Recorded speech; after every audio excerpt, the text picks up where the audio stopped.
ஹரி ஓம். அனைவருக்கும் நமஸ்காரம். நாம் தற்போது பார்த்து கொண்டிருக்கின்ற வகுப்பு கடோ உபனிஷதம். இப்ப இந்த கடோ உபனிஷத்துல கடந்த வகுப்புகள் மூலமாக 2வது அத்தியாயத்திலே 8 மந்திரங்கள் வரைக்கும் பார்த்து முடிக்கும். அப்ப அந்த 8வது மந்திரத்துல நம்ம இறுதியா என்ன பார்த்தோம் அப்படின்னா, ஆத்மாவை அனுபூதியில் அறிந்தவன் சரியான வழியை காட்டுவான், அந்த வழியில் செல்பவனும் ஆத்மாவை உணர்வான் என்பதாக பார்த்தோம். ஏன்னா இங்க ஆத்மா அனுபூதி பெற்ற ஒரு குருவினால் தான் மற்றவர்களுக்கும் ஆத்மாவை காட்டி கொடுக்க முடியும். தானே ஆத்மா அனுபூதி பெறாத நிலையிலே யாரும் மற்றவர்களுக்கு ஆத்மாவை சுட்டி காட்ட முடியாது என்பதாக கடந்த மந்திரத்தின் வாயிலாக நாம் உணர்ந்து கொண்டோம். இப்ப இன்றைக்கு நம்ம 9வது மந்திரம் பார்க்க இருக்கிறோம். கடோ உபனிஷதம் 2வது அத்தியாயத்துல 9வது மந்திரம்.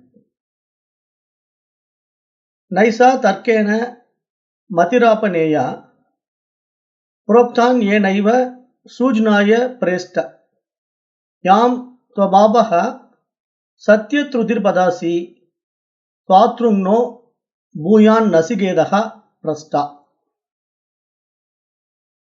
இந்த மந்திரம், இந்த 9வது மந்திரம் என்ன சொல்ல வருது அப்படின்னா, யமதர்மராஜன் பேசுறாரு. அன்பிற்குரிய நசிகேதனே, நீ அடைந்துள்ள இந்த அறிவு மற்றவர்களின் அனாவசியமான தர்க்கங்களினாலோ வாதங்களினாலோ அடையக்கூடியது அல்ல.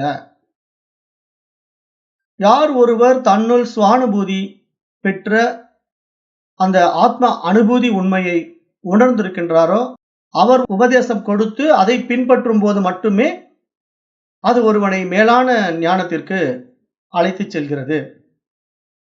ஆகவே நசிகேதா, இந்த உண்மையை அடைவதில் நீ உறுதி உடையவனாக இருக்கின்றாய்.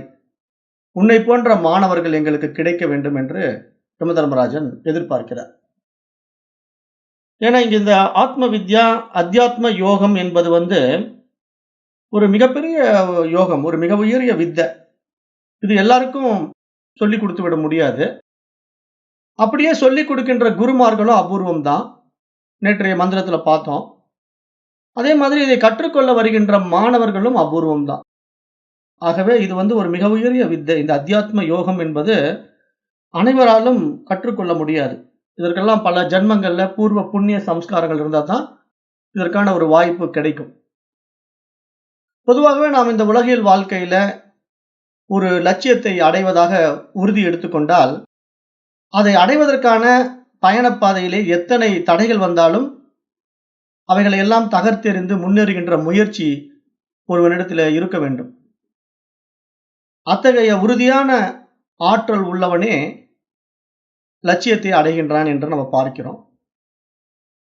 இப்ப நசிகேதனை பொறுத்த வரைக்கும் இங்க இந்த கடோ உபனிஷத்துல என்ன எதிர்பார்த்தான்?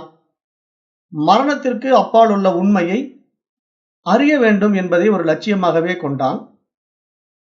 அதிலிருந்து அவனை விலக்குவதற்காக யமதர்மராஜனோ எத்தனையோ ஆசை வார்த்தைகளை காட்டினார். ஆனால் நசிகேதன் அவைகள் அனைத்தையும் உதறிவிட்டு மறுத்துவிட்டு உண்மையை மட்டுமே அடைய வேண்டும் என்ற அந்த ஒரே விஷயத்திலே உறுதியாக இருந்தான். ஆக அத்தகைய மாணவர்கள் தான் தனக்கு வேண்டும் என்று கூறி அவனை புகழ்கின்றார் யமதர்மராஜன். அதுதான் இந்த மந்திரம். இப்ப இந்த 9வது மந்திரத்திலே நசிகேதனை யமதர்மராஜன் புகழ்கின்றார். காரணம் என்னென்றால், உன்னை போன்ற ஒரு உண்மையை தேடுகின்ற மாணவர்கள் தான் என்னை போன்ற குருவிற்கு தேவை என்பதாக எதிர்பார்க்கிறார். ஏன்னா பொதுவாக மற்ற விஷயங்களை கற்றுக்கொள்வதற்கு நிறைய மாணவர்கள் இருக்கிறார்கள். எனக்கு அந்த பூஜை சொல்லிக் கொடுங்க, இந்த மந்திரம் சொல்லிக் கொடுங்க, அந்த ஜபம் சொல்லிக் கொடுங்க அப்படின்ட்டு புற விஷயங்களிலே நாட்டம் கொண்ட ஏராளமான மாணவர்கள் எதிர்பார்க்கிறார்கள். ஆனால் தன்னை தானறிந்து தன்மயமாக வேண்டும் என்று எதிர்பார்க்கின்ற மாணவர்கள் நசிகேதனை போல ரொம்ப அபூர்வம் தான். அதைத்தான் நீங்க சொல்லிட்டு, உன்னை போன்ற ஒரு மாணவன் எனக்கு கிடைப்பது எனக்கு மிகுந்த மகிழ்ச்சியை கொடுக்கிறது. உன்னை போன்றே மாணவர்கள் எங்களை போன்ற ஆசிரியர்களுக்கு கிடைக்க வேண்டும் என்று யமதர்மராஜன் எதிர்பார்க்கிறார். அடுத்தது 10வது மந்திரம். ஜானாம்யகம் சேவ திரித்ய நித்யம் ந யத்ருவைஹி பிராப்யதேஹி த்ருவம் தத் ததோ மயா நசிகேத சிதோக்னி அனித்யைர் திரவ்யைஹி பிராப்தவானாம்சி நித்யம். இந்த 10வது மந்திரம் என்ன சொல்ல வருது அப்படின்னு பார்க்கும்போது, யமதர்மராஜன் மீண்டும் சொல்கிறார் நசிகேதன் இடத்துல, நசிகேதா, நாம் செய்கின்ற செயல்கள் எதுவாக இருப்பினும் அத்தகைய செயல் விளைவுகளால் உண்டாகின்ற வினை பயன்கள் நிலையற்றவைகள் என்பதை நான் நன்கு அறிவேன். அத்தகைய நிலையற்ற வினை பயன்கள் நல்லதாக இருப்பினும் கெட்டதாக இருப்பினும் அதனால் நாம் ஆத்மாவை அடைய முடியாது. ஆகவே நாம் புறத்தில் செய்கின்ற யாக யக்னங்களால் புறப்பொருட்களால் செய்கின்ற செயல் விளைவுகளுக்குண்டான அத்தகைய நிலையற்ற புற பயிற்சியினாலே கிடைத்த வினை பயன்கள் மூலமாக எனக்கு யம பதவி கிடைத்திருந்தாலும் இது நித்தியமானது கிடையாது அப்படின்னு சொல்றார். ஏன்னா இங்க யமதர்மராஜன் என்ன சொல்ல வர்றாருன்னா, இந்த செயல் விளைவுகள் இருக்கு இல்லையா, நாம் செய்கின்ற செயல் விளைவுகள் என்ன, நன்மை தீமை அப்படிங்கிற மாதிரி நமக்கு கர்மா தியரியில வருது. ஏன்னா நம்ம எதை செய்தாலும் அதுக்கு நல்லதும் இருக்கு கெட்டதும் இருக்கு இல்லையா. அப்ப நாம் செய்யும் செயல் விளைவுகளுக்கு ஏற்ப நன்மை தீமைகள் நம்ம இடத்துல சேருவதைத்தானே நம்ம வினை பயன்கள் என்கிறோம். அப்ப அவரவர் வினைவழி அவரவர் அனுபவம் என்பது போல இங்கு நாம நல்லதோ கெட்டதோ செய்தோம்னா அதற்கான பலாபலன்களை நாம் அடைந்தே தீர வேண்டும். அப்ப நிறைய பேர் என்ன நினைக்கிறாங்கன்னா, சரி நம்ம நல்லதை நிறைய செய்வோம், நிறைய புண்ணியங்களை சேர்த்திக்கலாம், அந்த புண்ணியத்தின் வாயிலாக சில புண்ணிய லோகங்களுக்கு போகலாம், சில புண்ணிய லோகங்களுக்கான பதவிகளை அடையலாம் அப்படின்னு எல்லாம் ஆசைப்படுறாங்க. அப்படித்தான் இப்போ இந்த நசிகேதனுடைய அப்பாவும் ஆசைப்பட்டார் இல்லையா. நசிகேதனுடைய அப்பா என்ன பண்றாரு, வாஜஸ்ரவஸ் இந்த உலகத்தையே ஆளுகின்ற ஒரு அரசனாக மாற வேண்டும் என்று ஆசைப்பட்டார். அப்ப அதற்காக ஒரு யாகத்தை செய்கிறார். அப்ப அது மாதிரி இங்க புறப்பொருட்களால் செய்கின்ற யாக விளைவுகள்லாம் இருக்கு இல்லையா, யாகங்கள் யாக யக்னங்கள் எல்லாம் செய்யும் போது அந்த செயல் விளைவுக்குண்டான பலன்கள் இருக்கிறது நிச்சயமாக. அந்த அடிப்படையிலே அந்த பயன்களின் வாயிலாகவே யமதர்மராஜனுக்கு இந்த யம பதவி கிடைத்திருக்கிறது என்று சொல்கிறார். நான் இந்த புற விஷயத்தினால் செய்த விஷயங்கள் மூலமாக எனக்கு இப்படிப்பட்ட ஒரு யம பதவி கிடைத்திருக்கிறது, ஆனால் இது நித்தியமானது கிடையாது என்று சொல்கிறார். ஏன்னா நம்ம இந்த யாக யக்னங்கள் பற்றி வேத சாஸ்திரம் பேசும்போது என்ன சொல்லுது அப்படின்னா, என்னென்ன பதவி நமக்கு தேவையோ அந்த பதவியை அடைவதற்கான யாக யக்னங்களை நம்ம செய்யலாம். இந்த உலகத்தையே ஆள வேண்டும்னா அதுக்கான யாகங்கள் செய்யலாம்.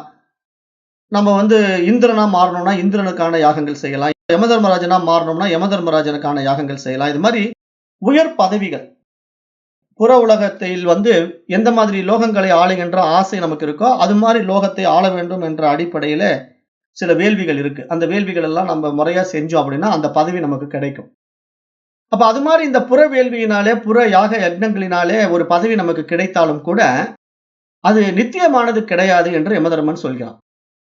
அதாவது நாம் செய்கின்ற நல்ல மற்றும் தீய செயல்களால் விளைவுகள் எல்லாமே வினை பயன்கள் தான் என்றாலும், எவ்வளவு நல்ல செயலாக அது இருந்தாலும் அதன் விளைவாக எவ்வளவு உயர்ந்த பதவி நமக்கு கிடைத்தாலும் அது நிலையற்றது என்பதாகவே நசிகேதனுக்கு இந்த மந்திரத்திலே யமதர்மராஜன் சுட்டிக்காட்டுகிறார்.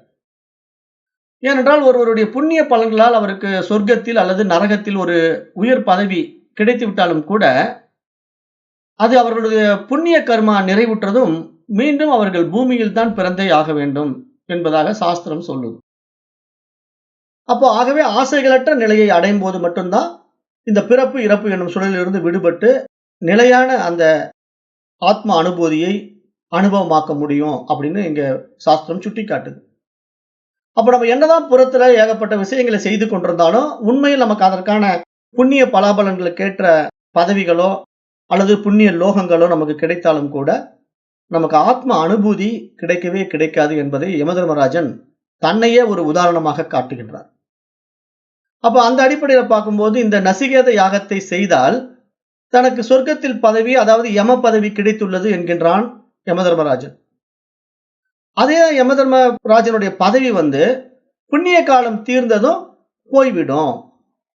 அப்ப இந்த நிலையற்ற பொருட்களால் அப்படிங்கிற விஷயத்தை இங்க சொல்லி காட்டுறார். ஏன்னா இங்க புற விஷயங்களிலே நிலையற்ற ஒரு பொருட்களிலே புற யாகமாக செய்கின்ற பயிற்சியிலே நமக்கு இது போன்ற உயர் பதவி கிடைத்தாலும் கூட புண்ணிய காலம் தீர்ந்ததும் மீண்டும் நாம் பழைய நிலைக்கே வர வேண்டும். ஆகவே இந்த ஹோமகுண்டம், விறகு, நெய் போன்ற புறப்பொருட்களால் செய்கின்ற யாகத்தை யமதர்மன் இங்கே குறிப்பிட்டு சுட்டி காட்டுகிறார். இது மாதிரி ஒரு யாக யக்னத்தை செய்து அதன் வாயிலாக நம்ம அடைகின்ற எந்த ஒரு உயரிய பதவியாக இருந்தாலும் அந்த மேலுலக பதவி நிலையற்றது என்பதை தெரிந்து கொள்ள வேண்டும். ஆனால் அதே புறயாகத்தை ஓர் அகயாகமாக ஆன்மீக சாதனையாக இந்த நசிகேத வித்தையை நாம் அகத்தில் செய்யும் போது அது நிலையான முக்தி பேற்றை தருகிறது என்பதாக இங்கு பார்க்கப்படுகிறது. அப்போ இப்ப நம்ம நசிகேத வித்தை அப்படின்னு நம்ம பார்க்கிறோம் இல்லையா? நசிகேதனுடைய பெயர்லயே சொல்லப்பட்ட அந்த வித்தை புறத்திலையும் செய்யலாம், அகத்திலையும் செய்யலாம். புறத்துல செய்யணும்னா நமக்கு அதுக்கு என்ன தேவை? ஹோமகுண்டம் தேவை, விறகு தேவை, நெய் தேவை, அதுக்குண்டான மந்திர உபாசனை தேவை, அதுக்குண்டான புரோகிதர் தேவை. அப்ப நிறைய அதுக்குண்டான புற விஷயங்களில அதிக நம்ம ரிஸ்க் எடுத்து செய்யணும். அப்படி செஞ்சாலும் அதற்குண்டான பலன்கள் கிடைக்கும். ஆனாலும் அதை விட எளிதாக நம்ம அகத்திலே செய்கின்ற இந்த அகவித்தையினால் தான் நம்ம முக்தி பேற்றை அடைய முடியும் என்று சொல்கிறார். புறத்திலே செய்வதை விட அகத்தில் செய்யும்போதுதான் நமக்கு அந்த ஆத்ம வித்தை அந்த மோட்சம் முக்தி என்பதை நமக்கு காட்டிக் கொடுக்கும் என்பதாக பார்க்கப்படுகிறது. அதை இனி வருகின்ற மந்திரத்தில் நம்ம பார்க்க போறோம். அதுல 11வது மந்திரம் என்ன சொல்லுதுங்கிறது பார்க்கலாம். காமஸ் யாப்தீம் ஜகதக பிரதிஷ்டாம் கிரதோரணந்த்ய மம யஸ்ய பாரம் ஸ்தோத்தமம் மக துர்காயம் பிரதிஷ்டாம் திருஷ்டுவா ஸ்ருத்யா தீரோ நசிகேதோ தஸ்ராக்ஷி. இங்க என்ன சொல்றாருன்னா, இந்த 11வது மந்திரத்துல நசிகேதா சொர்க்கலோகம் ஆசைகளின் நிறைவிடம், ஆசைகள் எல்லாம் முழுமையாக நிறைவாகின்ற ஒரு இடம்தான். நமக்கு அங்க சந்தோஷம் இருக்கத்தான் செய்யும். உலகின் ஆதாரம் யாகங்களின் பலனாக கிடைக்கின்ற அளவற்ற இன்பங்களின் இருப்பிடமாக இருந்தாலும் பயமின்மையின் உறைவிடம் அல்லது போற்றத்தக்கக்கூடிய இடம், மகிமை வாய்ந்தது, நீண்ட காலம் நிலைத்திருப்பது, மேலானது அப்படின்னு எவ்வளவுதான் நம்ம புற விஷயங்களிலே புற உலகங்களிலே நம்ம நாட்டம் கொண்டு அதற்காக ஓடினாலும் நீ இந்த உண்மைகளை அறிந்தும் அது நிலையற்றது என்ற உறுதியுடன் அந்த புற விஷயங்களிலே புற சந்தோஷங்களிலே நீ உறுதியாக மறுத்து விட்டாய். பூமியில் அனுபவிக்கின்ற சுகபோகங்கள் போதாமல் சொர்க்கத்தை நாடுகின்றான் பெரும்பாலான மனிதர்கள். எனவே சொர்க்கம் என்பது அனைத்து ஆசைகளும் நிறைவேறுகின்ற இடமாகத்தான் கருதப்படுகிறது. அப்ப பிரபஞ்சத்தை இயக்குகின்ற பல்வேறு சக்திகள் தேவர்களாக உருவகிக்கப்பட்டிருப்பதை நம்ம ஏற்கனவே பார்த்தோம். அதுதான் பஞ்சபூதங்களாக நம்ம பார்த்தோம். அப்ப அதன் மூலமாக இந்த யாக யக்னங்களின் மூலம் மனிதர்கள் தேவர்களை பேணி அதற்கான யாக யக்னங்களை செய்யும் போது தேவர்கள் அவைகளால் மகிழ்ந்து மலை, காற்று முதலான மனித குலத்தை வளர்ப்பதற்கான நன்மைகளை நமக்கு செய்கின்றார்கள். இந்த சுழற்சியில் ஏற்றத்தாழ்வு ஏற்படும் போதுதான் இயற்கையினுடைய வளம் குன்றுகின்றது. எனவேதான் இந்த சொர்க்கலோகம் என்பது எல்லாவற்றுக்கும் ஒரு ஆதாரமாகவே கூறப்படுகிறது என்பதாக இந்த மந்திரத்திலே, இந்த 11வது மந்திரத்திலே பார்க்க முடிகிறது. அப்ப இங்க சொர்க்கம் என்கிற இடம் ஒரு சந்தோஷத்தை கொடுக்கின்ற இடம், மகிழ்ச்சியை கொடுக்கின்ற இடம் என்பதாக புறத்திலே நம்ம பார்த்தாலும் உண்மையிலே நம்ம ரொம்ப இந்த விசாரத்தின் மூலமாக விவேகத்தினால நம்ம ஆராய்ந்து பார்த்தோம் அப்படின்னா அது நம்மிடத்திலே இருக்கின்ற மனம் சார்ந்த விஷயமாகத்தான் சாஸ்திரம் இறுதியாகவே சுட்டி காட்டுது. அப்ப அதற்கு நம்ம என்ன செய்ய வேண்டும் அப்படின்னா சாஸ்திரம் சொல்லி கொடுக்கிற அந்த சொர்க்க வாழ்க்கைக்கான உண்மையான வித்தை நசிகேத வித்தை என்று சொல்ல வருது. அந்த வித்தையை பத்தி 12வது மந்திரத்திலிருந்து 17வது மந்திரம் வரைக்கும் பேச போகுது. நசிகேத வித்தை தான் இப்ப நம்ம பார்க்க போறோம். இப்ப நசிகேதன் வித்தை எப்படி அப்படிங்கிறத பார்ப்போம். இப்ப பொதுவா நசிகேத வித்தை புறயாகமாகவும் செய்யலாம், அகயாகமாகவும் செய்யலாம் என்பதை நம்ம பார்த்தோம். இப்ப யமதர்மராஜன் என்ன சொன்னார்னா, புறயாகத்தால் தனக்கு யம பதவி மட்டுமே கிடைத்தது என்று சொன்னார். ஆனால் இத்தகைய உலகங்களின் நிலையாமையை உணர்ந்து கொண்ட நசிகேதன் அவற்றை மறுத்து விட்டான் என்றும் நாம கடந்த மந்திரங்கள் மூலமாக பார்த்தோம். அப்ப அதே யமதர்மராஜன் அகயாகத்தை பற்றி, அதாவது நசிகேத வித்தையை பற்றி சொல்ல ஆரம்பித்தான். சொர்க்கத்துக்கு போகின்ற பாதை அப்படின்னா நசிகேத வித்தை அதுக்கு சரியாக இருக்கும் என்பதாகவே யமதர்மராஜன் சுட்டி காட்டினார். அப்ப அந்த நசிகேத வித்தை என்பது என்ன, அந்த சொர்க்கத்தை அடைவதற்கான வழி என்ன என்பதை இங்கு விளக்குகிறார். யமதர்மராஜன் அதை கொஞ்சம் விளக்கமாகவே சொல்கின்றார்.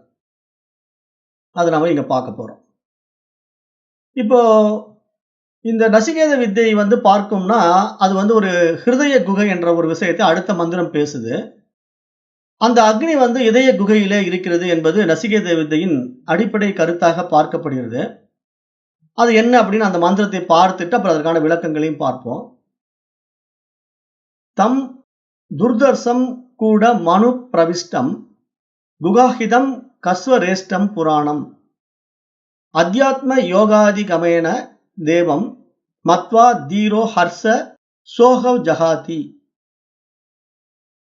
இந்த மந்திரம், இந்த 12வது மந்திரத்துல என்ன சொல்ல வருது அப்படின்னு பார்க்கும்போது, யமதர்மராஜன் நசிகேதன் இடத்துல நசிகேத வித்தையை பற்றிய கொஞ்சம் சில விளக்கங்களை சொல்றார். என்ன சொல்றாருன்னா, நசிகேதா, நீ கேட்ட ஆத்மா சிரமப்பட்டு அடைய வேண்டியது, அது மறைவான இடத்தில் இருப்பது, அது இதய குகத்தில் ஒளிர்வது, இருண்ட பகுதியில் உள்ளது, அது மிகவும் பழமையானது.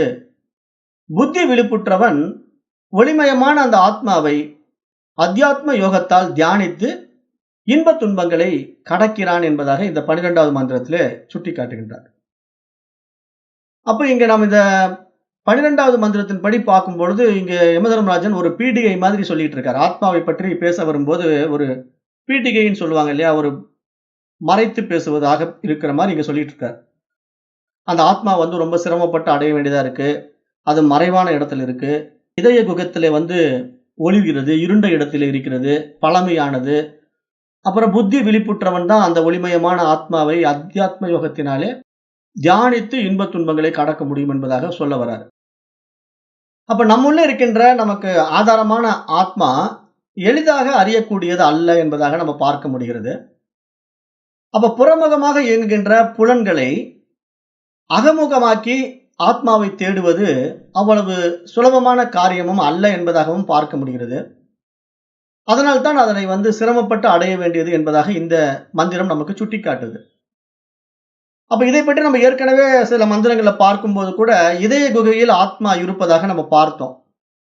ஆனால் அந்த இதய குகை எங்க இருக்கு அப்படின்னு நம்ம போன தடவை பார்க்கும்போது, அது இருதயம் நினைச்சுக்காதீங்க, அது நெஞ்சுக்குழின்னு நினைச்சுக்காதீங்க, அது தலையில் தான் இருக்கு அப்படிங்கறது நான் கடந்த மந்திரங்களை சுட்டி காட்டினேன் உங்களுக்கு. ஏன்னா அந்த இதய குகை இருதயம் அப்படிங்கறத உபனிஷத் மந்திரத்துல அது வலது புறத்துல இருக்கு, நெஞ்சுக்குழியா இருக்கு அப்படின்ற நிறைய சில உபனிஷதங்கள் எல்லாம் சொல்லப்பட்டிருக்கிறத வச்சு நிறைய பேர் சொல்றோம் இல்லையா. ஆனா இந்த இதய குகை என்பதுல நிறைய பேருக்கு முரண்பாடு இருக்கு. ஏன்னா யாரும் அதை பற்றி ஒரு சரியான புரிதலை வெளிப்படுத்தவில்லை. மேலும் இந்த உபனிஷத்து மந்திரங்கள் வெளிப்படையா இந்த இடம் என்று அதை சுட்டி காட்டவும் இல்லை. அந்த இருதய குகை என்றுதான் இங்க உபனிஷத் மந்திரங்கள் பூரா பேசுது. ஆனா சிலர்கள் ஒரு அபிப்பிராயத்தின் அடிப்படையில அப்படி அதை சொல்றாங்க. ரமண மகரிஷியும் அதை தன்னுடைய பாடல்ல சொல்றாரு. ஆனா என்னன்னா, இது இருதயத்தின் நடுவில் இருக்கக்கூடிய அந்த நெஞ்சு குழிதான் என்பதாக பெரும்பாலும் சொல்லப்பட்டிருக்கு. அப்ப இதை பற்றி நம்ம சற்று விரிவாக அலசி ஆராய வேண்டியதாக இருக்கிறது. ஏன்னா இந்த மந்திரம் அந்த இருதய குகையை பத்தி பேசுது இல்லையா. அப்ப அந்த இதய குகை உண்மையிலேயே எங்க இருக்கு, அது எப்படிப்பட்ட இதயம் என்பதை நம்ம இப்ப பார்க்க போறோம். ஏன்னா பொதுவா நம்ம மேலோட்டமா அப்படியே கடந்து போகக்கூடாது. இப்ப இருதய குகை அப்படின்னா அது இருதயம், அது ஒரிஜினல் இருதயம் அல்ல, பௌதிக இதயம் அல்ல, அது லேப்டாப் என்று துடிக்கிற இதயம் அல்ல, அது ஒரு ஆன்மீக இதயம் என்பது எல்லா உபநிஷதங்களும் சொல்லுது. இதை பத்தி சாந்தோக்கிய உபநிஷத்துல பேசப்படுது, தைத்திரிய உபநிஷத்துல பேசப்படுது, இப்ப இந்த கடோ உபநிஷத்துலயும் பேசப்படுது. இது மாதிரி எல்லா உபநிஷதங்களும் இந்த ஹிருதய குகையை பற்றி வேறு வேறு வித்தைகளிலே வெளிப்படுத்திக்கிட்டே இருக்கு. இப்ப இங்க நம்ம பார்க்கிற வித்தைக்கு பேரு நசிகேத வித்தை என்று பெயர். சாந்தோக்கிய உபநிஷத்துல பாத்தீங்கன்னா தகர வித்யா என்று பெயர். இது மாதிரி நிறைய வித்யாக்கள் இருக்கு.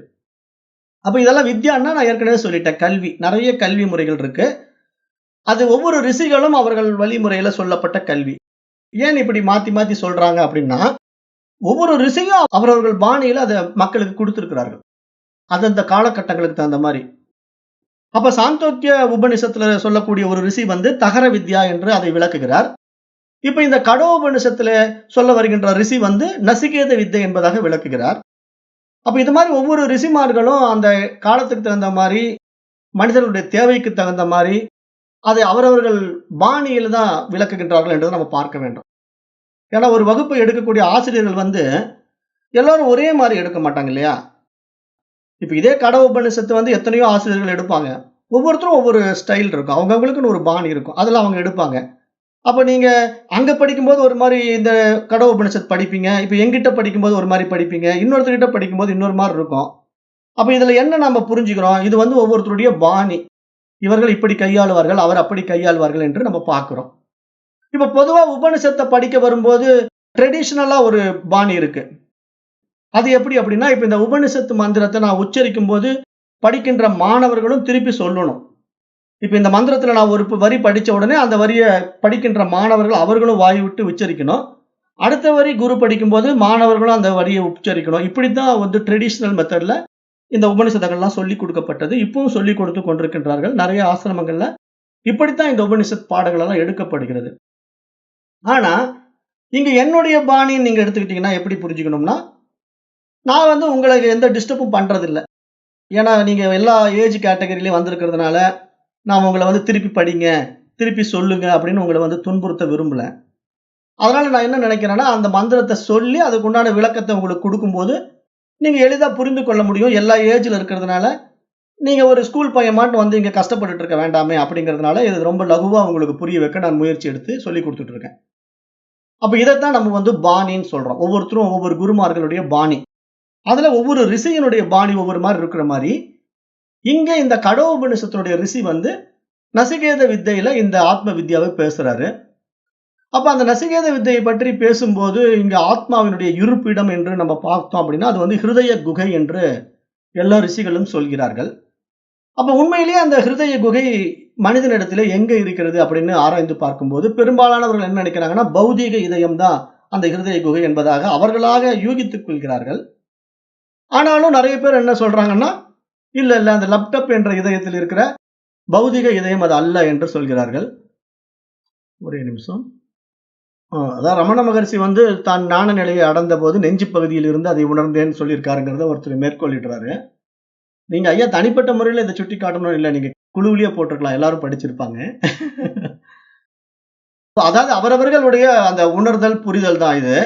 அதுதான் இப்ப நான் சொல்ல வரேன். இப்ப இந்த பாயிண்ட் ஆஃப் வியூ வந்து நம்ம இப்ப என்ன பேசுறோம் அப்படின்னா, இங்க ஆத்மாவை உணர்தல் என்பது ஒரு செகண்ட் தான். அது வந்து நம்ம எவ்வளவு கல்வி கற்றுக்கொண்டாலும் அதெல்லாம் நம்ம ஒரு பரோட்ச ஞானமா தான் இருக்கும். நமக்குள்ள அது மலரும்போது, அது எப்படி மலரும், எந்த இடத்துல மலரும் அப்படிங்கிறது நமக்கு புரியாது. ஆனா பொதுவா நம்ம வந்து உணர்ச்சி ரீதியா நம்ம கையாளக்கூடிய விஷயங்கள் எல்லாம் வந்து நம்ம இருதயத்துல தான் நம்ம கையாளுவோம். இப்ப நம்ம நெஞ்ச புடிச்சுக்கிட்டு தான் கதறுவோம். அழும்போது நெஞ்ச புடிச்சுக்கிட்டு தான் துடிப்போம். அப்ப நம்ம எதற்கெடுத்தாலும் நெஞ்ச வந்து தொட்டு காட்டுவோம். அத வந்து நம்ம உருவகப்படுத்தி கூட நம்ம படங்களா போடும்போது, பக்தியினுடைய உச்சத்துல ராமபிரான வந்து அனுமான் வந்து இருதயத்துல தான் வச்சிருக்காருங்கிறத படத்துல நம்ம பார்க்கிறோம். ஏன்னா இப்போ சும்மா வரையப்பட்ட படங்கள்ல நீங்க பார்த்தீங்கன்னா, ராம பக்தியை வெளிப்படுத்துகின்ற ஹனுமான் வந்து தன்னுடைய இருதயத்த அப்படி பிளந்து காட்டுவாரு. அதுக்குள்ள ராமபிரான் இருப்பர் மாரி ஒரு படம் வரையப்பட்டிருக்கும். அப்ப இதெல்லாம் என்ன அப்படின்னா, நம்ம இருதய குகைக்குள்ளே இறைவன் இருக்கிறான் என்பதற்கு ஒரு அடையாளமாக நம்ம அதை பார்க்கிறோம். அதத்தான் நான் சொல்றேன். அந்த மாதிரி ஒரு புரிதல் வந்து நம்முடைய மைண்ட் செட் தான். நம்ம மனசு வந்து ஹிருதயம் என்ற அந்த இடத்த உடனே சூஸ் பண்ணுது. அப்படி சூஸ் பண்றது தான் நமக்கு அந்த எண்ணம் வருது. அததான் நம்ம இப்ப பார்க்க போறோம். உண்மையிலேயே இருதயம் என்பது அதுதானா? அப்படிங்கிறத ஒரு விசாரமாகவே இதை பற்றி நம்ம பார்க்க போறோம். அதற்கு பெயர் வந்து ஆன்மீக இதயம் என்று பெயர். ஆன்மீக ஹிருதயம் என்று பெயர். இப்ப இத பத்தி வேதம் சொல்லும்போது, குரு குகாய அஜ்ஞான துவாந்த சவித்ரேன்னு சொல்லுது. குரு குகாய அஜ்ஞான துவாந்த சவித்ரேன்னா, துவாந்தம் என்றால் இருட்டு. சவித்ரேன்னா சவிதா என்ற சூரியன், வெளிச்சம். அப்ப இங்க இருள், ஒளி என்ற 2 விஷயங்களை பற்றி பேசும்போது, குரு குகாய, குரு இருக்கக்கூடிய ஒரு குகை, ஒரு இருப்பிடம் அப்படிங்கிற விஷயத்தை பேசி, அஜ்ஞான துவாந்த சவித்ரே அப்படின்னா, அறியாமை என்ற இருளை போக்குகின்ற ஒளி இருக்கின்ற இடம்தான் அந்த குரு குகாயா அப்படிங்கிற வேதம் சொல்லுது. குரு குகை அப்படின்னு சொல்லுது. குரு குகைங்கிறது நம்ம ஹிருதய குகை என்று சொல்கிறோம். ஹிருதய குகை என்றாலும், குரு குகை என்றாலும், ஆத்மா என்றாலும் எல்லாம் பரிபாஷை தான். இங்க சூட்சமான பரிபாஷை. அதனால நம்ம எப்படி இங்க ரொம்ப டீப்பா இத பத்தி விசாரம் பண்ணி பார்க்க போறோம் அப்படின்னா, இப்ப ஹிருதய குகை என்பதை உபநிஷத் ரிஷிகள் வந்து இதுதான் என்று குறிப்பிடவே கிடையாது. எந்த நூல்லயுமே குறிப்பிடல. அதாவது சாந்தோக்கிய உபநிஷத்திலயும் குறிப்பிடல, தைத்திரிய உபநிஷத்திலும் குறிப்பிடல, கடோ உபநிஷத்திலும் குறிப்பிடல. எல்லா ரிஷிகளும் ஹிருதய குகை என்று மட்டும்தான் சொல்லியிருக்கிறார்கள். ஆனால் அதை எடுத்து மொழிபெயர்த்த ஆசிரியர்கள் தான் அதை வலது புறத்தில் இருக்கு, ஹிருதயத்தின் பக்கத்தில் இருக்கின்ற ஒரு ஆன்மீக இதயம், அது பௌதிக இதயம் அல்ல என்பதாக சொல்லி இருக்கிறார்கள். அதை படித்துக் கொண்டவர்கள் பெரும்பாலும் அப்படி புரிந்து கொண்டார்கள் என்றுதான் நம்ம பார்க்க வேண்டியதா இருக்கு. ஆனா நம்ம பேச்சுவாக்கில் அப்படி இருதயத்தை தொட்டு நம்ம பேசுறோம், இருதயத்தின் மூலமா நம்ம அணுகுறோம் அப்படின்னாலும், இங்க உண்மையில ஆத்மாவினுடைய நிலை என்னங்கிறத நம்ம ஆராய்ந்து பார்க்கும்போது அது ஒரு அறிவு ஒளி, உணர்வு வெளி என்பதாகத்தான் நம்ம பார்க்கிறோம். நம்முடைய பாடத்திட்டங்கள்லாம் எப்படின்னா, இந்த வேதாந்தம் மட்டும் அடிப்படையா வச்சு நம்ம விசாரம் பண்றது கிடையாது. நம்ம ஞானிகள், மகரிஷிகள், மகான்கள் எல்லா நாட்டிலும் இருக்காங்க இல்லையா? அவர்கள் எல்லாரையும் நம்ம பார்க்கிறோம். அப்படி பார்க்கும்போது நம்முடைய தமிழ்நாட்டில் இருக்கக்கூடிய சித்தர்களையும் நம்ம எடுத்துக்கிறோம். சித்தர்களும் என்ன சொல்றாங்கிறதையும் நம்ம பார்க்க வேண்டியிருக்கு. ஏன்னா நம்ம வடநாட்டு ரிஷிகளை மட்டுமே முக்கியமா எடுத்துக்கிட்டு இங்க தமிழ்நாட்டு சித்தர்களை நம்ம விட்டுட முடியாது. அப்ப தமிழ்நாட்டு சித்தர்கள் என்ன சொல்றாங்க, ஆத்மாவை பத்தி என்ன பேசுறாங்க, அவர்கள் இந்த ஹிருதய குகையை எப்படி புரிஞ்சு வச்சிருக்காங்க அப்படிங்கறதெல்லாம் நாம ஒரு தனிப்பட்ட முறையில நம்ம விசாரித்து பார்க்க வேண்டும். ஏன்னா நம்ம அதுதான் நமக்கு கொடுக்கப்பட்ட விவேகம், பகுத்தறிவு என்பதாக பார்க்கப்படுது. அப்ப அதை ஆராய்ந்து நாம் விசாரம் செய்த ஒரு விஷயத்தை தான் இங்க நம்ம பார்க்கிறோம். அப்ப இங்க வேதம் சொல்லக்கூடிய குரு குகாய அஜ்ஞான துவாந்த சவித்ரே அப்படிங்கிற வார்த்தைக்கு என்ன பொருள் அப்படின்னா, அஜ்ஞான இருளை போக்குகின்ற ஒரு வெளிச்சம் இருக்கிறது, ஒரு ஒளி இருக்கிறது. அது சவிதா என்றால் சூரியன் என்று சொல்ல வருது. சவித்ரேனா சூரியன் என்று பொருள். துவாந்தம் என்றால் இருட்டு. அப்ப அஜ்ஞான இருட்டை போக்குகின்ற சூரியனாகவே அது இருக்கிறது. அந்த இருட்டை இருந்த இடம் தெரியாமல் எப்படி சூரியன் விரட்டி அழித்து விடுகிறதோ, அதுபோல நம்முடைய அஜ்ஞான இருட்டை இந்த ஆத்ம பிரகாச ஒளி விரட்டி விடுகிறது என்பதாக பார்க்கப்படுகிறது. அப்ப அப்படிப்பட்ட ஆத்ம பிரகாச ஒளி எங்கிருந்து பிரகாசிக்கிறது என்று பார்த்தா, குரு குகாய அப்படிங்கிறது இங்க சாஸ்திரம் சொல்ல வருது. குரு குகாயன குகையில இருக்கின்ற குருவின் மூலமாகவே அந்த ஆத்ம ஒளி பிரகாசிக்கின்றது என்று நம்ம சொல்ல வருது. அப்ப அந்த அஜ்ஞான இருளை நீக்குகின்ற அந்த குரு யார் அப்படின்னு நம்ம பார்த்தா, அது ஆத்மா. அதுதான் இங்க நமக்கு குரு. அப்ப அந்த அடிப்படையில அந்த ஆத்மா தான் நமக்கு எல்லாத்தையும் சுட்டி காட்ட போகுது. அப்ப இந்த குரு குகாயங்கிற வார்த்தையை நம்ம ஆராய்ந்து பார்த்தா, இப்ப இந்த குகைங்கிற வார்த்தை எப்படி மலை குகைகள்ல வசிப்பதினால நம்ம தமிழ்நாட்டுல குகன்ங்கிற வார்த்தையை நம்ம கையாளுவோம். குகன் அப்படிங்கிற வார்த்தை பெரும்பாலும் மலையில் வசிக்கின்றவர்களை குகன் என்ற பெயரில் அழைக்கப்படும். அப்ப நம்ம நடைமுறையில் இருக்கின்ற ஒரு பெயர் வழக்கமும் கூட. அந்த வகையில நம்ம தமிழ்நாட்டுல குன்று இருக்கும் இடமெல்லாம் குமரன் இருக்கும் இடம் என்ற ஒரு பழமொழியும் நம்ம கையாளுறோம். அப்ப அந்த அடிப்படையில முருகனையும் நம்ம குகன் என்று சொல்கிறோம். முருகப்பெருமானை கூட நம்ம குகன் என்று அழைக்கிறோம். அது நம்முடைய நடைமுறையிலும் இருக்கிறது. ஆகவே இப்ப நம்ம குகா அப்படிங்கிற வார்த்தையை நம்ம ஆராய்ந்து பார்க்கும் பொழுது அது குகை என்பது சமஸ்கிருதத்திலையும் புரியுது. தமிழ்ல நம்ம குகன் என்று சொன்னாலும் அது ஆத்மாவை தான் குறிக்குது. எல்லாமே அந்த பரமனை, இறைவனை தான் இங்க குறிப்பிடுது. அப்ப இங்க தத்துவார்த்தமாக இதை நம்ம தத்துவார்த்தமாக ஆராய்ந்து பார்த்தா, ஹிருதய குகைக்குள் இருக்கும் ஆத்மஸ்வரூபம் என்றுதான் நம்ம அதை பார்க்க வேண்டும். தத்துவார்த்தமாக நம்ம இறைவனை முருகன், விநாயகன், சிவம் என்று நம்ம பிரித்து பார்க்காம தத்துவத்துக்குள்ள வந்துடணும். நம்ம புறத்துல வழிபாட்டு முறையில போய் பார்க்காம தத்துவத்துக்குள்ள பாத்தீங்கன்னா, ஹிருதய குகையிலே இருக்கக்கூடியது எது என்றால் ஆத்மா அப்படின்னு நம்ம புரிஞ்சுக்கணும். அப்ப அந்த ஆத்மா தான் இங்க இறைவனாக இருக்கிறார். அவர் தான் குருவாக நமக்கு உபதேசிப்பதினாலே குருகுகன் என்று நாம் போற்றுகின்றோம் என்பதாக பார்க்கப்படுகிறது. இந்த அடிப்படையில குரு குகன் என்று புரிந்து கொள்ளுங்க. குரு என்றால் ஆத்மா என்று புரிந்து கொள்ளுங்க. குகன் என்றால் குகையில் இருக்கின்ற ஆத்மா என்பதாக புரிந்து கொள்ள வேண்டும். அப்ப நாம இங்க உபனிஷத்துக்குள்ள வருவோம். இப்ப உபனிஷத் என்ன சொல்லுதுன்னா, இதயம் என்பது ஒரு ரகசிய இடம், குகை என்று சொல்லுது. அப்ப இதயத்தின் குகை என்று அதை பற்றி உபனிஷத்து பேசும்போது அது ஒரு சிறிய இடைவெளி என்று சொல்லுது. அப்ப இடைவெளி என்று சொல்லும் போதே நம்ம எப்படி புரிஞ்சுக்கணும், அதுக்கு பேரு தகரா அல்லது ஆகாஷா என்று சமஸ்கிருதத்துல பார்க்கிறோம். தகரா அல்லது ஆகாசா என்றால் அது அந்த வெட்ட வெளி, அந்த இறைவன், அதை தான் நம்ம இங்க ஆத்மாவை தான் இங்க குறிப்பிடுது என்பதாக நம்ம புரிந்து கொள்ள வேண்டும். அப்ப அதைத்தான் இங்க சாந்தோக்கிய உபனிஷத்துல தகர வித்யா என்று நம்ம பார்க்கிறோம். தகர வித்யான்னா நம்முள்ளே ஒரு வெளி இருக்கிறது, ஒரு ஆகாசம் இருக்கிறது, ஒரு ஸ்பேஸ் இருக்கிறது என்று நம்ம பார்க்கிறோம். அப்ப நம்ம உள்ள கண்டிப்பா ஒரு வெளி இருக்கு, அது நமக்கு நல்லாவே தெரியுது. புறவெளி இருக்குது இல்லையா, அண்ட சராசரத்துல இருக்கக்கூடிய ஆகாசம் மாதிரி நமக்குள்ள ஒரு ஆகாசம் இருக்குது. ஆனா அந்த ஆகாசம் எங்க இருக்குதுங்கிறத தான் நம்ம இப்ப முரண்படுறோம். எப்படி முரண்படுறோம்? அது ஹிருதய குகையமாகிய நெஞ்சுக்குழி கிட்ட இருக்குதா இல்ல தலையில இருக்குதா அப்படிங்கிற ஒரு இடத்துல நம்ம இங்க முரண்பாடு வரோம். ஆனா விஷயம் என்னன்னா, அது உண்மையிலேயே ஆகாசம் தாங்கிறது நமக்கு புரிஞ்சு போச்சு. அப்ப இங்க உண்மையிலேயே ஆகாசம் இருக்கின்ற இடம் எப்படிப்பட்டதா இருக்கு நம்ம ரொம்ப ஆராய்ந்து பார்த்தா, இங்க நம்ம சித்தர் மார்க்கத்தையும் நம்ம எடுத்துக்கணும். எப்படின்னு கேட்டீங்கன்னா, இப்ப பாருங்க விவரம் சொல்றேன் உங்களுக்கு. இப்ப இந்த தகர வித்தையை பத்தி சாந்தோக்கிய உபநிடத்தினுடைய 8ஆம் அத்தியாயத்திலே எப்படி சொல்லப்பட்டிருக்குன்னு பார்த்தா, நம்மிடம் ஒரு இருதயம் உள்ளது. அந்த இதயம் ஒரு தாமரை மொட்டு போன்று குவிந்து நாற்புறங்களிலும் நாடிகளால் சூழப்பட்டு தொங்கிக் கொண்டிருக்கிறது. அதன் உள்ளே நுண்ணிய ஆகாசம் உள்ளது. அனைத்தும் அதில் நிலை பெற்றுள்ளது. அந்த இதய வெளிக்குள்ளே உள்ள பொருளை நாம் தேட வேண்டும். அதை அறிய விரும்ப வேண்டும். அதற்கான வித்தை தகர வித்தை என்பதாக சாந்தோக்கிய உபனிஷதம் சொல்லுது.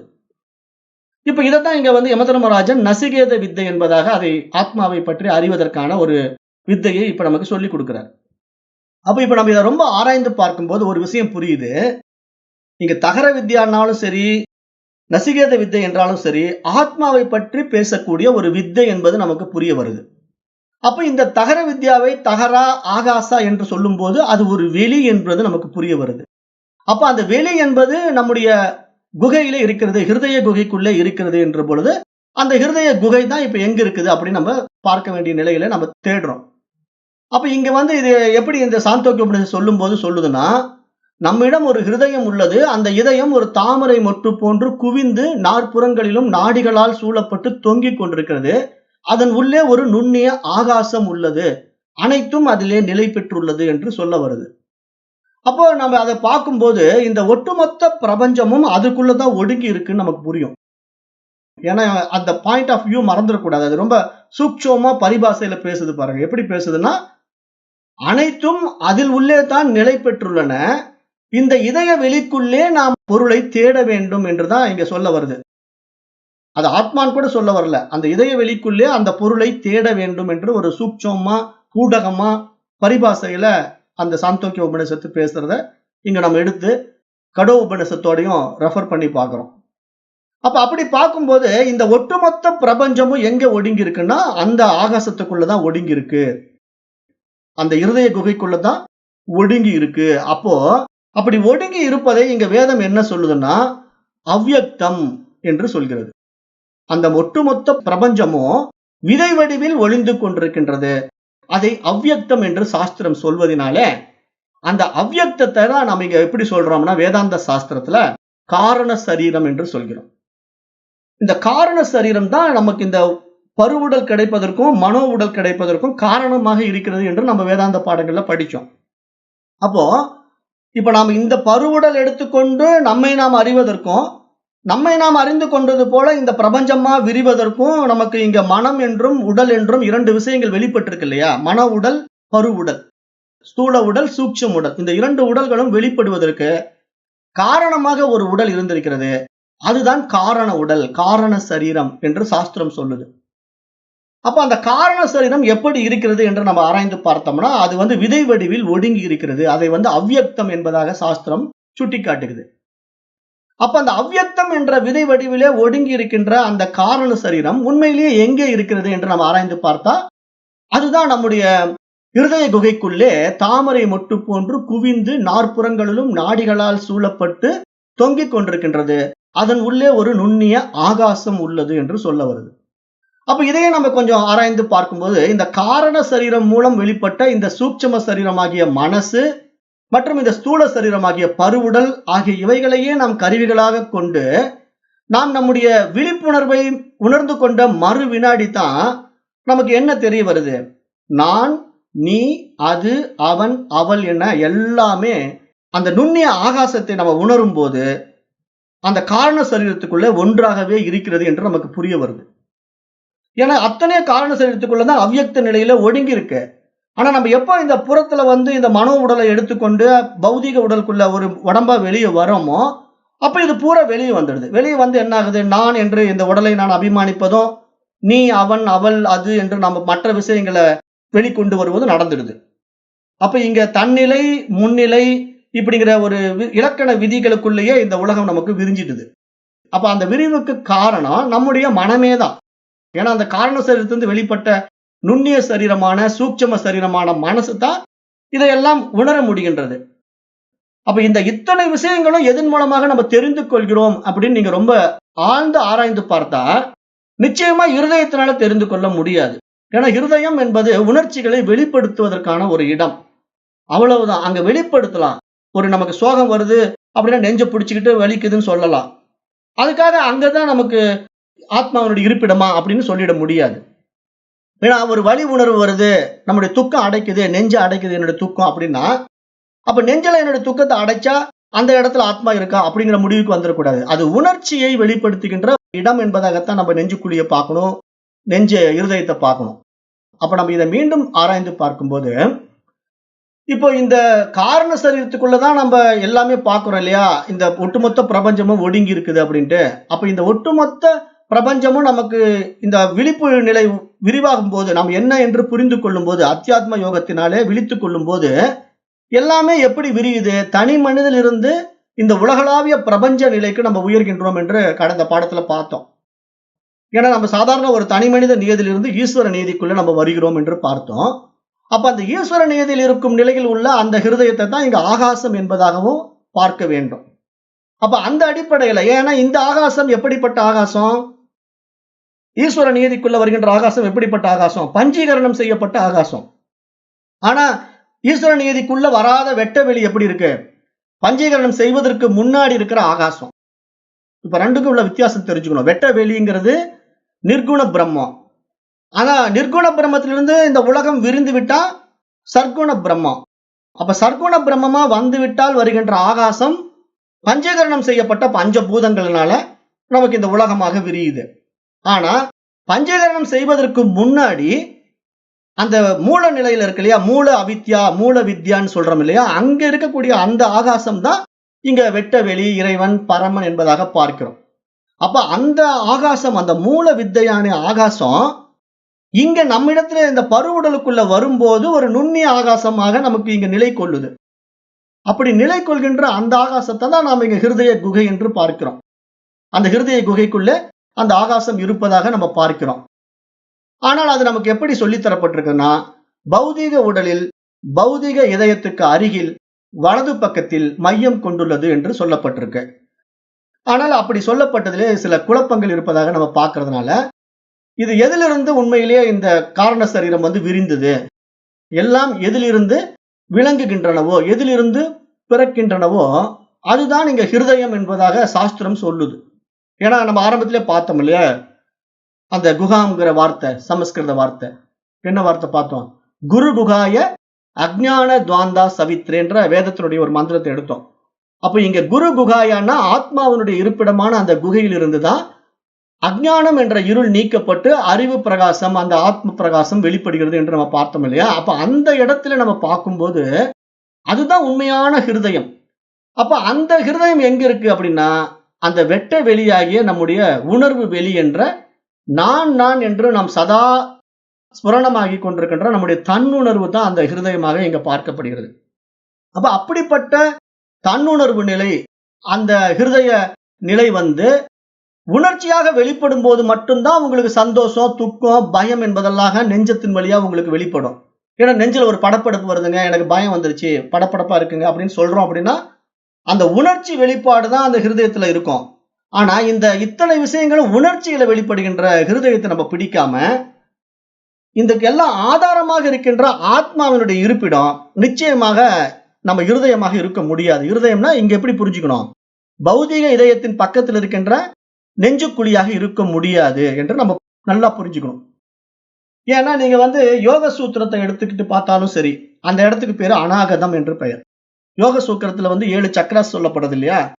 மூலாதாரம், சுவாதிஷ்டானம், மணிப்பூரகம் அப்படின்னு நம்ம ஒவ்வொரு இடமா சொல்லிட்டு வரும்போது இங்க அநாகதம்ங்கிற இடம் தான் ஹிருதய குகை.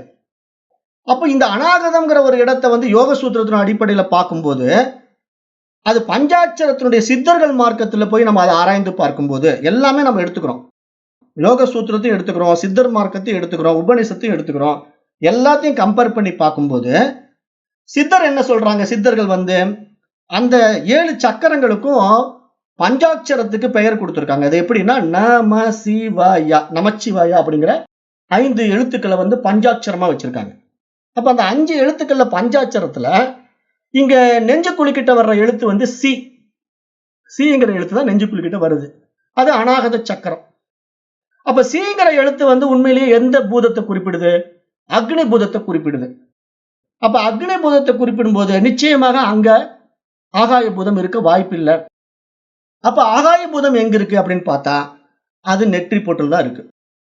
ஏன்னா ந ம சி வா யன் மேல வந்தீங்கன்னா வாங்கிறது விசுப்தி, யாங்கிறது துரியம்.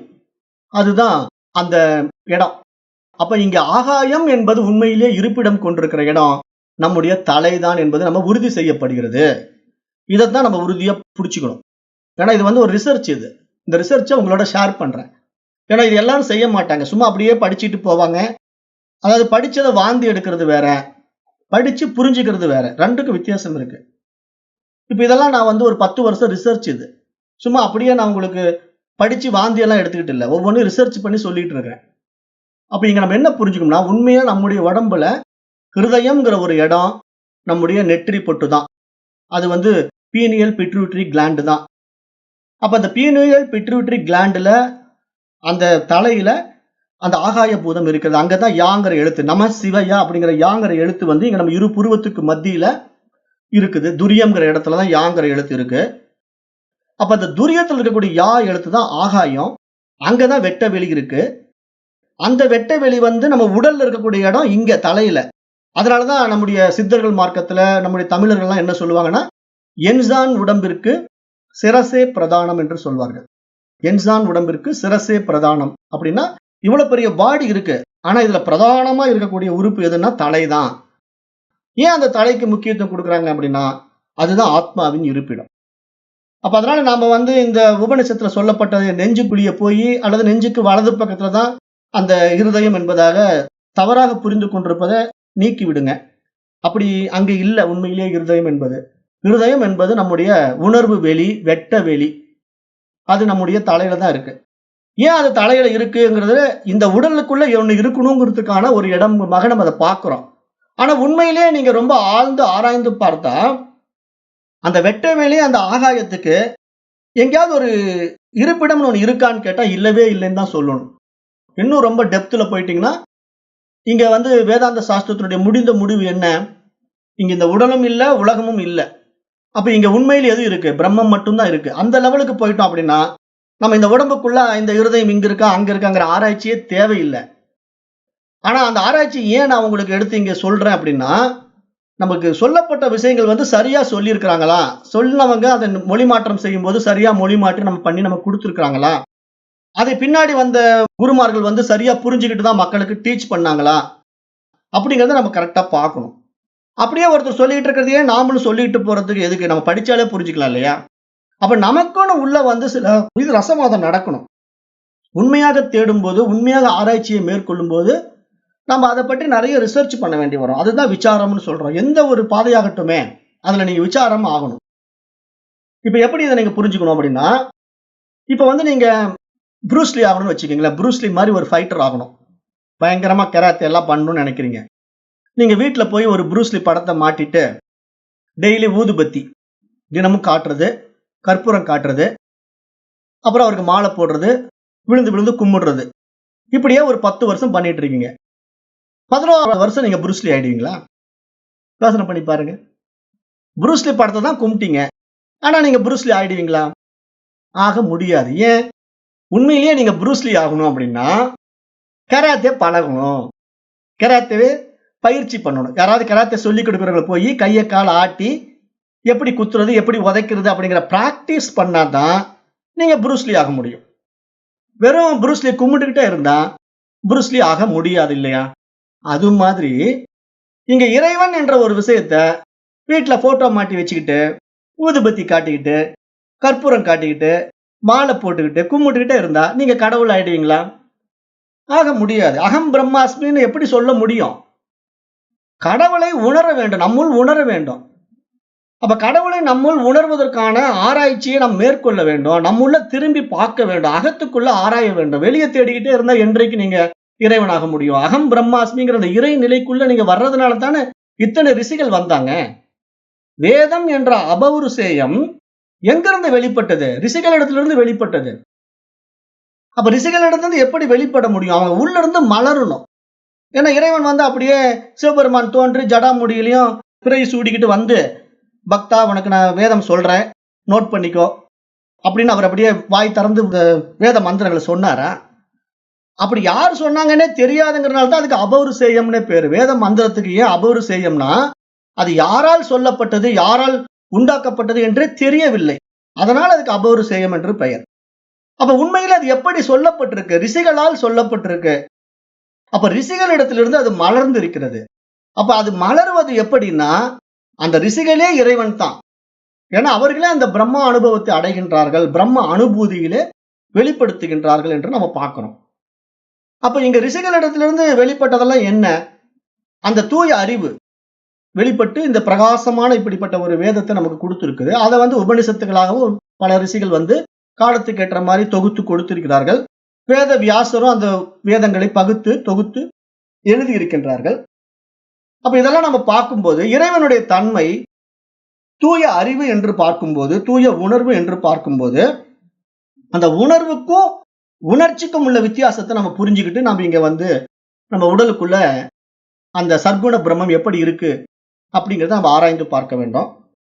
அந்த அடிப்படையில் இங்க நான் சொல்ல வர்ற விஷயம் வந்து, இருதயம் என்பது நம்முடைய உடலிலே நிச்சயமாக தலையில் தான் இருக்கிறது. 2 கண்களுக்கு நடுவில் இருக்கக்கூடிய நெற்றியில தான் இருக்கிறது. அதுதான் துரியம். அங்கதான் யா என்ற எழுத்து இருக்கிறது. நமச்சிவாயத்தினுடைய யா என்ற எழுத்து ஆகாயம். ஏன்னா நா மா சி வாயான சி அக்னி, வா காற்று, யா வந்து ஆகாயம். அப்படிங்கிற மாதிரி நான்னா பூமி, மான்னா நீருங்கிற மாதிரி பஞ்சாட்சரத்துல 5 பூதங்களும் நம்ம உடம்புல இருக்கு. 5 பூதங்களுக்கு உண்டான சக்கரங்களும் நம்முடைய உடம்புல இருக்கிறதாக யோக சூத்திரம் சொல்லுது. அந்த 5 சக்கரங்களும் நம்ம இடத்துல தூண்டப்பட்டு தான் நம்ம சகசிரஹாரத்துக்கே போறோம். சகசிரஹாரம் என்பது நம்முடைய தலையிலேயே இல்ல, தலைக்கு வெளியே போயிடுச்சது. ஏன்னா துரியம் துரியாதீதம் என்பத நிலை வரைக்கும் நம்ம உயர்றோம். அப்ப துரியம் கடந்து துரியாதீத நிலை என்பது வெட்ட வெளித்தன்மை. அதாவது அது பூரணமா எங்கும் வியாபித்திருக்கிற நிலை தான் துரியாதீதம். அப்ப எப்பொழுது நீங்க இந்த உடம்புக்குள்ள இருக்கிற இருதய குகையை பிடிக்கிறீங்களோ, அப்பதான் நீங்க அண்டத்தில் இருக்கிற அந்த ஆகாயத்தை பிடிக்க முடியும். உடம்புக்குள்ள இருக்கிற இருதய குகைக்குள்ள ஒரு சிறிய ஆகாயம் இருக்கிறது. அந்த சிறிய ஆகாயம் தான் தகர வித்யா பேசுது. அப்ப அந்த தகர வித்யா பேசுகின்ற சிறிய ஆகாயம் என்னுடைய துரியத்தில் இருக்கிறது. அதை நான் உணரும் பொழுது நான் துரியாதீதமாக விரிகின்றேன் என்று இங்க வேதம் சொல்ல வருது. அப்ப இந்த ஆராய்ச்சியை நம்ம மேற்கொள்ளும் போது உண்மையில் அந்த துரியம் எப்படி இருக்கிறது என்று நம்ம ஆராய்ந்து பார்த்தோம்னா, அத்தியாத்ம வித்தை அழகா சொல்லுது. அதை எப்படி தெரிந்து கொள்ள முடியும்னா, வெட்டவெளி தியானத்தின் மூலமாகவோ அல்லது அத்தியாத்ம வித்தை மூலமாகவோ விசார மார்க்கத்தின் மூலமாகவோ நம்மிடம் புரணமாகிக் கொண்டிருக்கின்ற சதா நான் நான் என்று எப்பொழுதும் பிரகாசித்துக் கொண்டிருக்கின்ற நம் இதயத்தை சென்றடைந்தால் நாம் அதுவாகவே ஆகின்றோம். தத்துவமசி என்ற மகா வாக்கியத்திற்கான ஒரு வியாக்கியானம் எங்க இருக்குன்னு சொல்லுது. நான் நான் என்று சதா தன்னுள் ஸ்புரணமாகிக் கொண்டிருக்கின்ற என்னுடைய இதயத்துக்குள்ளே நான் நுழைய வேண்டும்.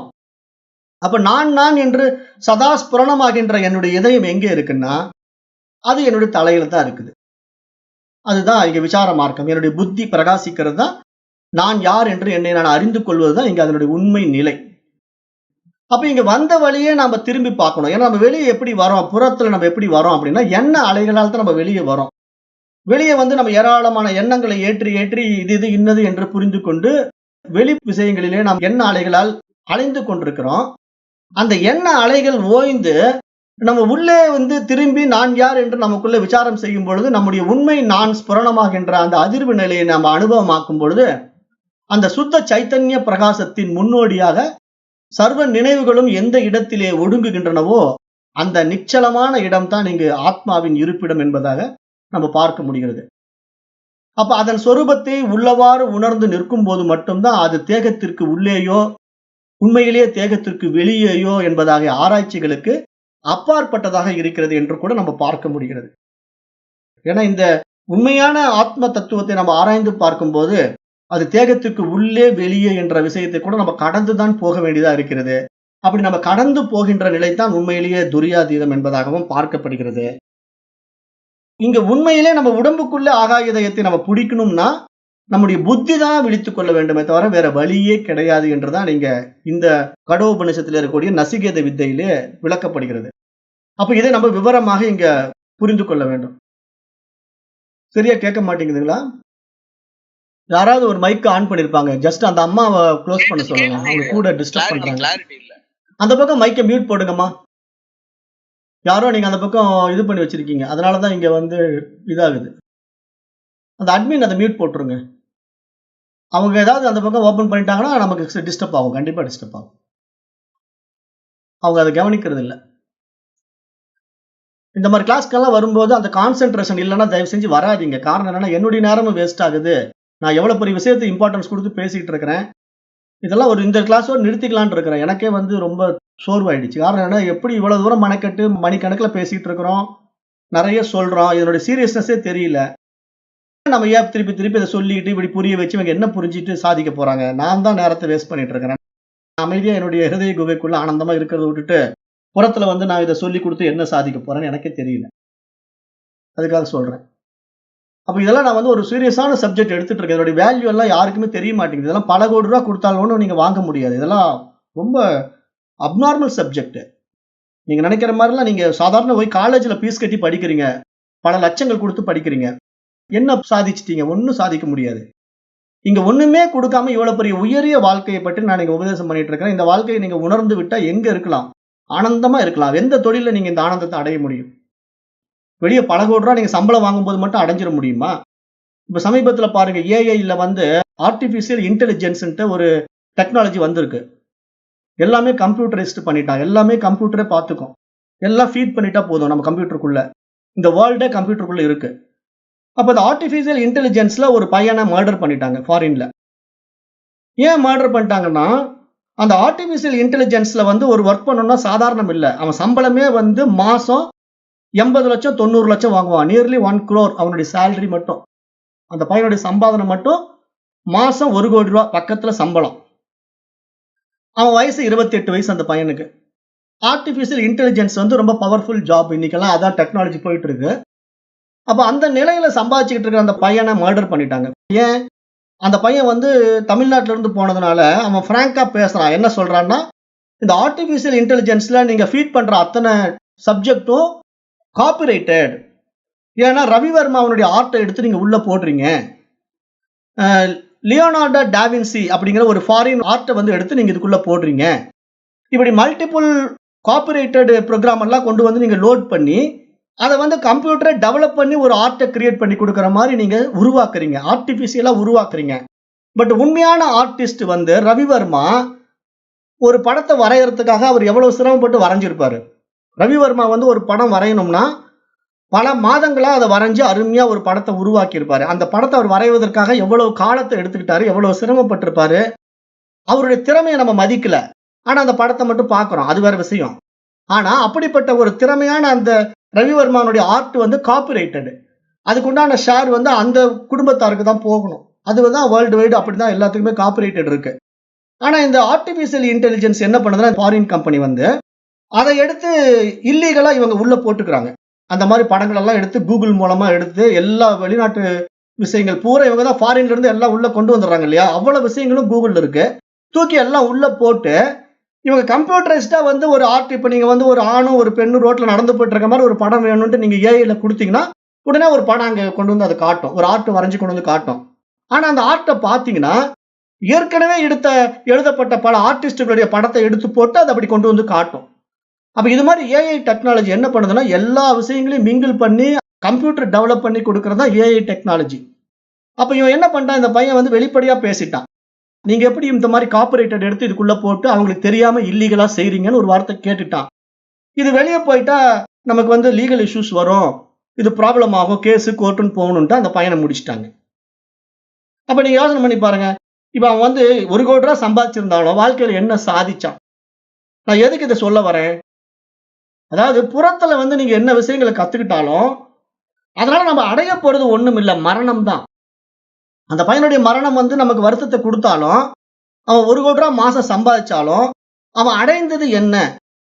அதுக்கு தானே நமக்கு அறிவு கொடுக்கப்பட்டிருக்கு, பகுத்தறிவு எதுக்கு கொடுக்கப்பட்டிருக்கு? பணமா வாழ்க்கை.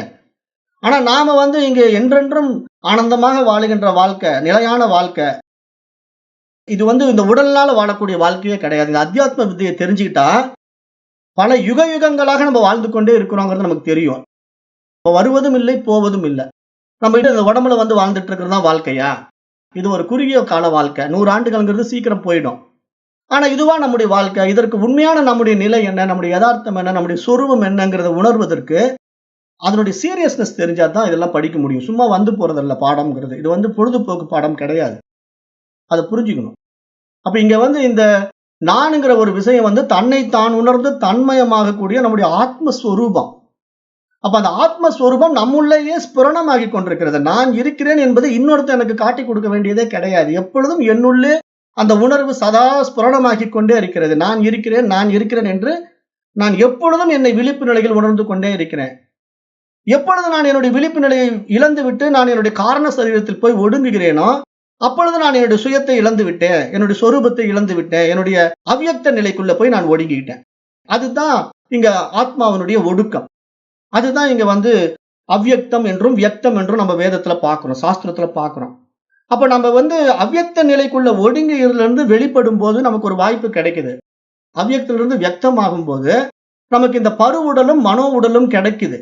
அப்ப இந்த பருவுடலும் மனோ உடலும் நமக்கு கிடைச்சதை பயன்படுத்தி கொண்டு நான் எங்கிருந்து வந்தேன் என்று என்னுடைய மூலத்தை நான் ஆராயும் போது நான் காரண சரீரத்திலிருந்து தான் வெளிப்பட்டிருக்கின்றேன். ஆனால் அந்த காரண சரீரத்துக்குள்ளே நான் எப்படி இருக்கிறேன்? நான், நீ, அவன், அவள் என்று ஏகப்பட்ட தன்னிலை, முன்னிலை, படர்க்கை என்ற விஷயங்களை உள்வாங்கிக் கொண்டு நான் உண்மை என்பதாக பார்த்து கொண்டிருக்கிறேன். ஆனால் அது விவேகத்தினாலே இந்த அத்தியாத்ம வித்தையிலே நான் விசாரணை செய்து பார்க்கும்போது நான் காரண சரீரத்துக்கும் அப்பாற்பட்டவன். ஏனென்றால் பஞ்ச கோஷங்களுக்கும் அப்பாற்பட்டவன். அப்ப பஞ்ச கோஷங்களிலே வருகின்ற ஆனந்தமய கோஷம் காரண சரீரம்.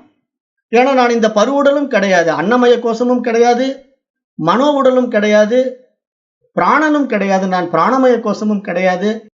புத்தியா? இல்ல. அப்ப விஞ்ஞானமய கோஷமா? நான் கிடையாது. அப்ப ஆனந்தமய கோஷமா? நான் கிடையாது. காரண சரீரமும் நான் கிடையாது. அப்ப 5 கோஷங்களுக்கும் அப்பாற்பட்ட தூய அறிவாகிய நான் ஆத்மா என்று நான் என்னை உணர வேண்டுமானால் இதையெல்லாம் கடந்து போவதற்கான கருவிதான் இந்த பருவுடலும் மனோ உடலும் புத்தி சக்தியும். அப்ப அதை கொண்டு நான் சுயமாக உணர்கின்ற பொழுது என்னுடைய உண்மைத்தன்மை விழிப்பு நிலையிலே விவேகத்தினாலே விழித்து கொண்டா மரணமற்ற பெருவாழ்வு. என்றைக்கும் நான் போய் ஒடுங்க மாட்டேன். என்னுடைய சுயத்திலேயே நிற்பேன். நான் எதுக்கு அவ்யக்தத்துக்குள்ள போகணும்? என்னை யார் ஒடுக்க முடியும்? இவ்வளவு நாள் ஏன் நான் ஒடுங்கி இருந்தேன்? தெரியாததுனால ஒடுங்கி இருந்தேன். அப்ப தூக்கத்துல போய் ஒடுங்குற மாதிரி என்னுடைய மரணத்துக்கு பின்னாடி போய் ஒடுங்க போறேன். அப்ப மரணத்துல பின்னாடி நான் ஒடுங்குவதும் ஒரு சிறை வாழ்க்கை. மீண்டும் இந்த மனித உடலிலே வாழ்வதும் ஒரு சிறை வாழ்க்கை. அப்ப இங்க நான் கட்டுப்படுத்தப்பட்டிருக்கிறேன். என்னுடைய உண்மைத்தன்மை வெளிப்படுத்த முடியாமல் என்னை நான் இழந்து நிற்கின்றேன். அப்ப என்னுடைய இயல்பை நான் திரும்ப பெறும்போது அது எப்படிப்பட்ட ஒரு சுதந்திரம்? அதுதானே விடுதலை, வீடு பேரு. அப்ப அந்த நிலையில் நானே எல்லாமாக இருக்கிறேன், எனக்கு வேறாக எதுவுமே இல்லை என்ற ஒரு பேருணர்வு நிலையில நாம நின்று பார்க்கிற ஒரு ஆனந்தம் இருக்கு இல்லையா? அது யாராலும் சொல்ல முடியாது, வார்த்தைகளால் விளக்க முடியாது. அது அவரவர்களுடைய அனுபூதி நிலை. அது ஒவ்வொரு சித்தர்களுக்கும் ஞானிகளுக்கும் ரிஷிகளுக்கும் அவர்களுக்குள்ளே மலர வேண்டிய ஒரு பேரானந்த பெருநிலை என்பதாக நம்ம பார்க்கிறோம். அப்ப அதைத்தான் இங்க இந்த மந்திரம் சொல்ல வருது. இதுல இந்த சப்ஜெக்ட் இன்னும் நான் நிறைய கொண்டு போகணும்னு நினைச்சேன். இன்னைக்கு நேரம் கருதி இதை நிறைவு செய்கிறேன். நாளை வகுப்பில் தொடரலாம். நன்றி. ஓம் தத்சத்.